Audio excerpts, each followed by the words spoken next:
The first time my ex texted me after 2 years, I almost didn't recognize her name. "Hey, it's been a while." That was it. 8 simple words. But somehow those 8 words dragged me straight back into the worst period of my life. I was sitting alone in my apartment in Chicago, staring at my phone while rain hit the windows like tiny bullets. 2 years earlier, I would have answered her in half a second. Back then, she was my entire world. Now, I just stared at the screen wondering why the person who destroyed me suddenly wanted to talk again. Her name was Emily. And if you saw her back in college, you'd understand why every guy wanted her. Perfect blonde hair. Perfect smile. Perfect Instagram life. She was the kind of girl people turned around to look at. And somehow, she chose me. At least that's what I thought. I met Emily during freshman year at the University of Illinois Chicago. I was awkward, broke, and invisible. I worked night shifts at a grocery store just to pay rent while most students partied every weekend. Emily was the opposite. Popular. Confident. Surrounded by people constantly. The first time she talked to me was in the library. I still remember it perfectly. I was half asleep studying economics when she sat across from me and smiled. "You're always here," she said. I looked around thinking she was talking to someone else. She laughed. "No, seriously. Every time I come here, you're studying." I shrugged. "Some of us are trying not to fail." She smiled again. And that smile ruined my life. For the next few months, we became inseparable. At first, it felt unreal. A girl like Emily choosing a guy like me?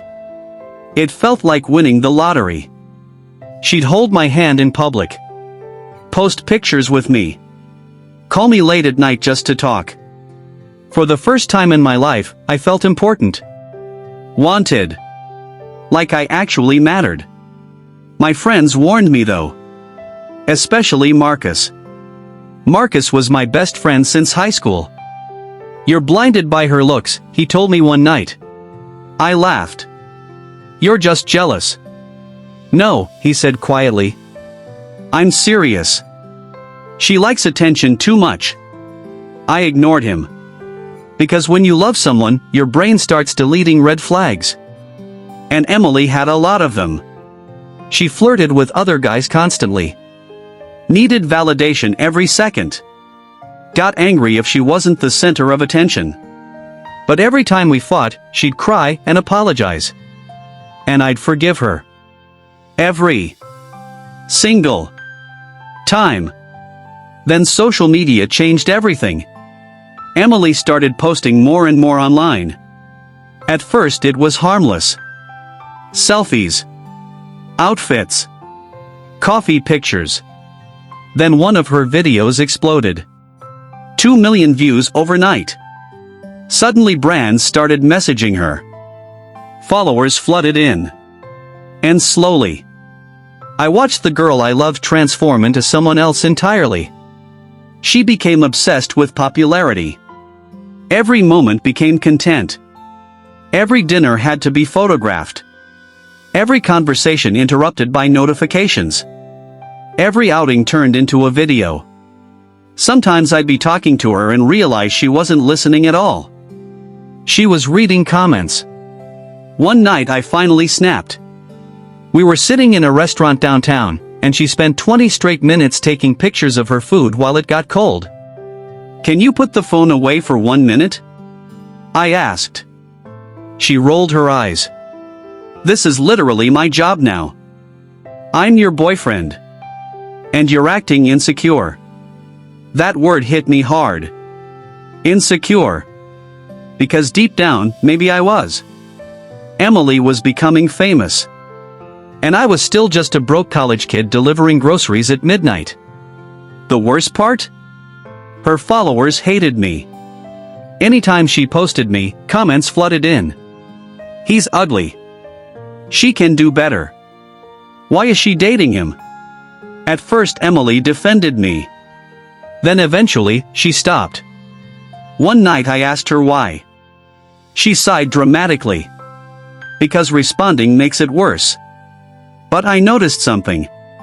She also stopped posting me entirely.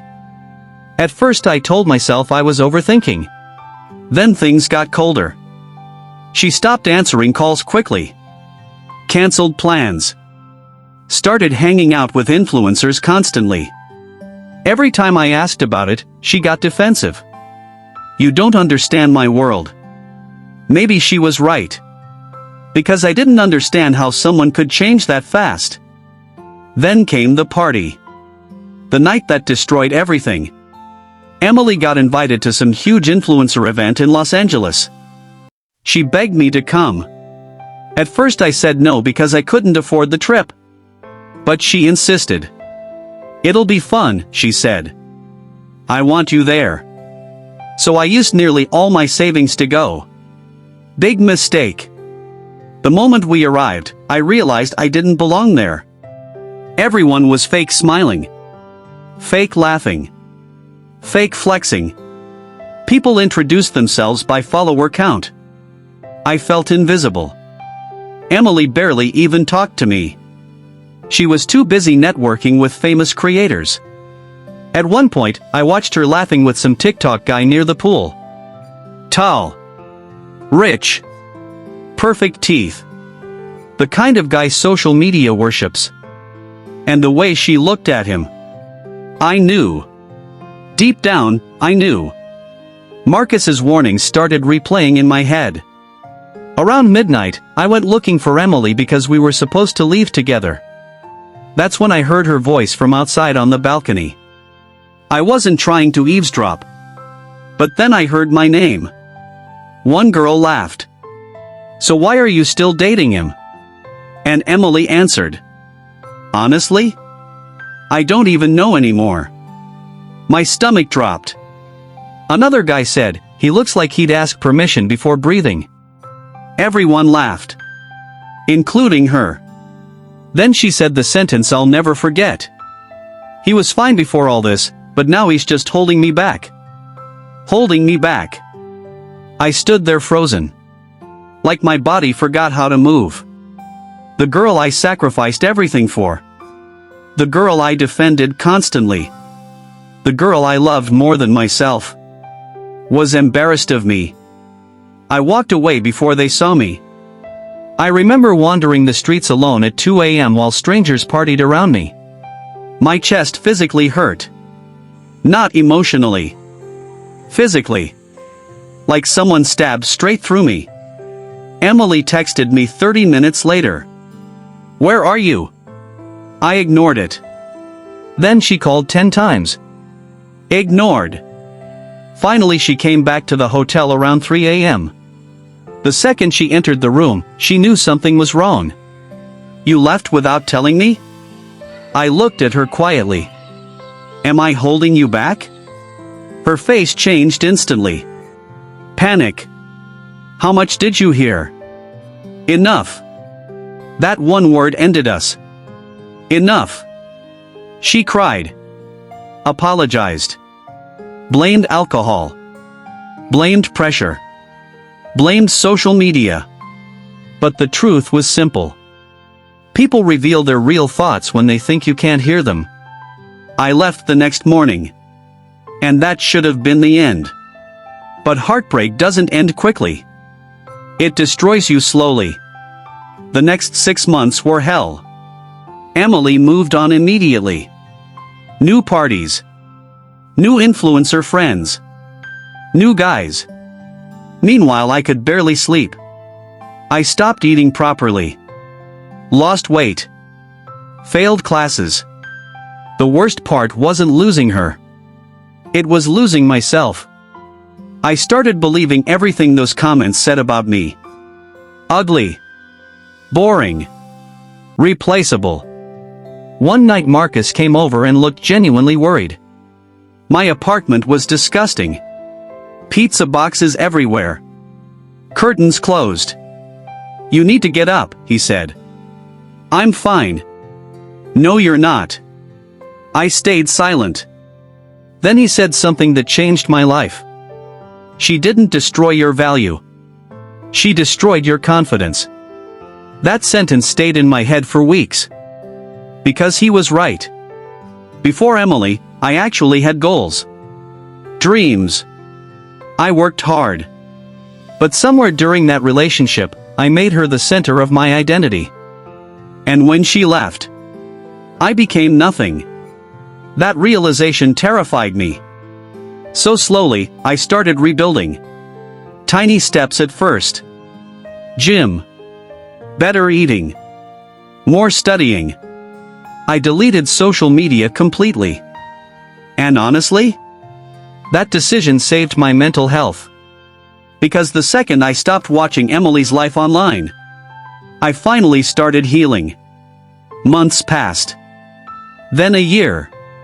Then 2. And during those 2 years, everything changed. I graduated near the top of my class. Got a job at a finance company in downtown Chicago. Started making real money. But more importantly, I became confident. Not fake social media confidence.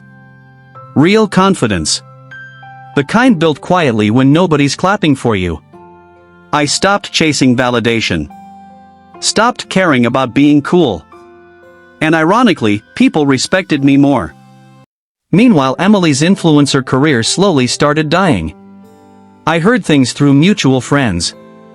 Fake friendships. Drama. Falling engagement.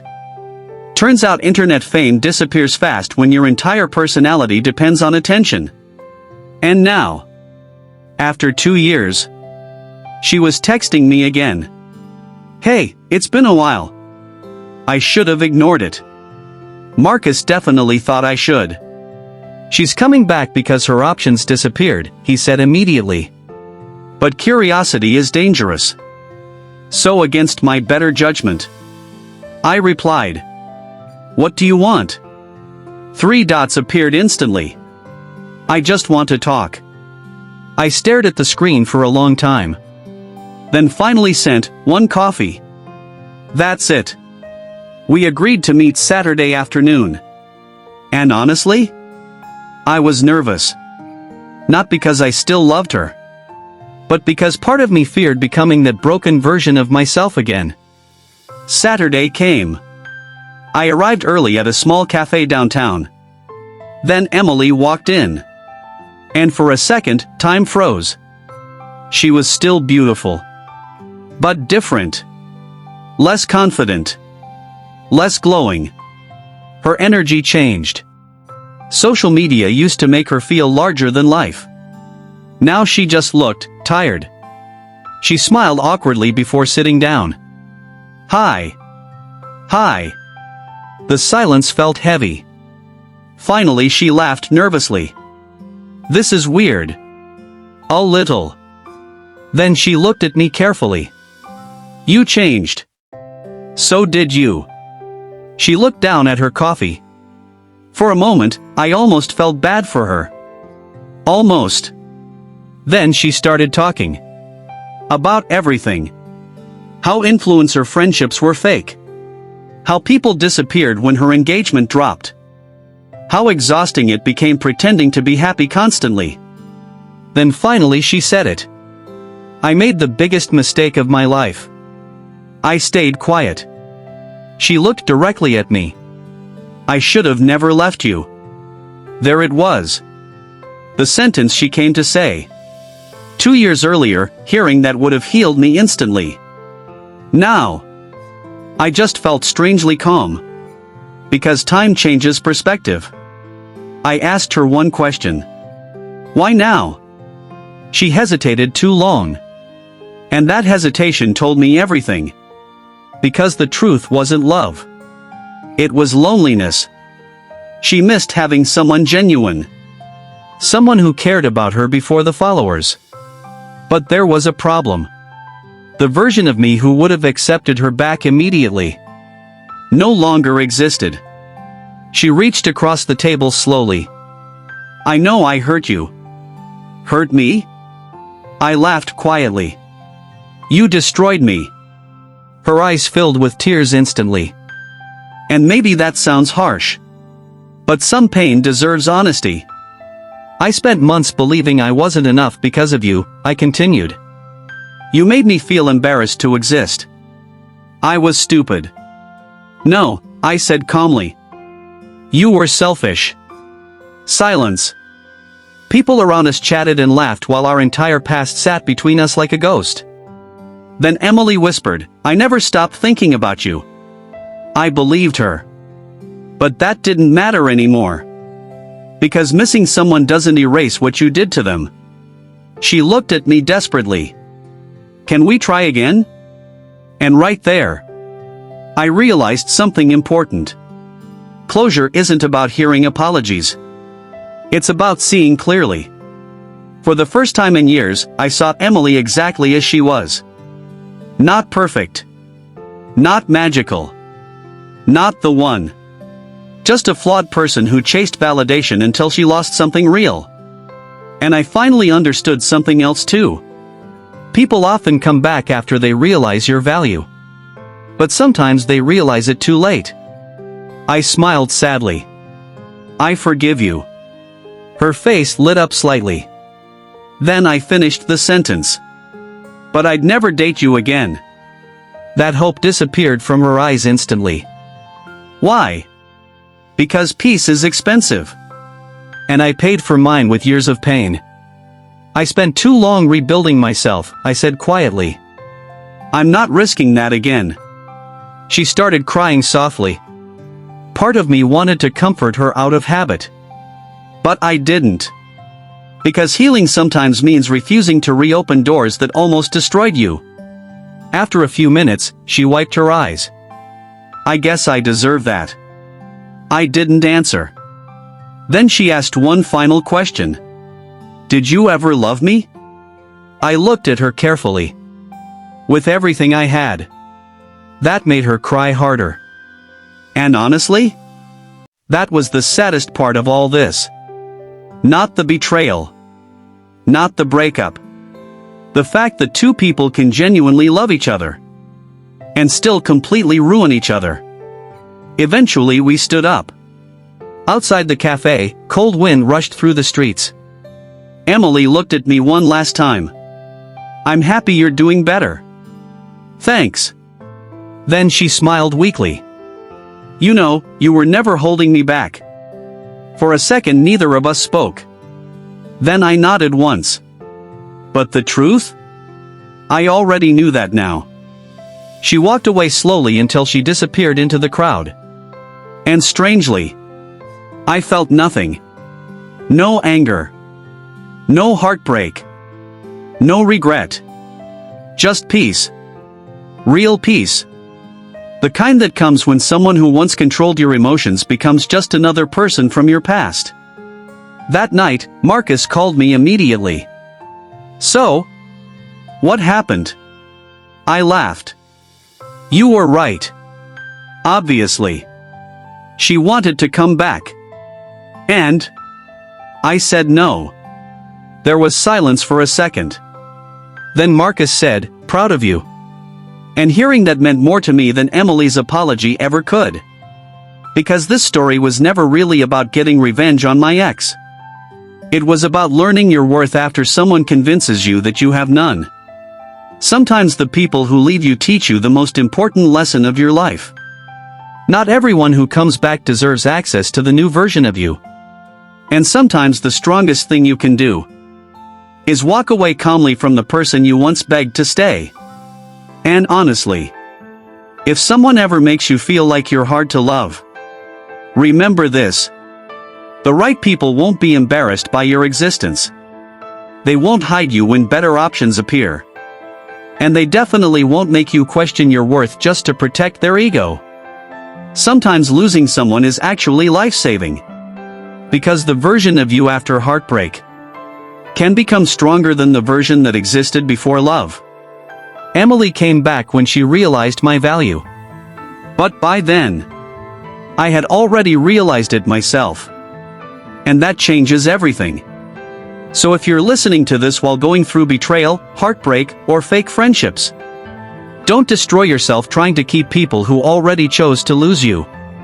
One day they might regret it. But by then, you'll already be gone.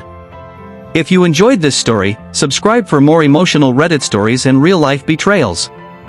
And remember, some people lose the best thing they ever had because they were too busy chasing attention from everyone else.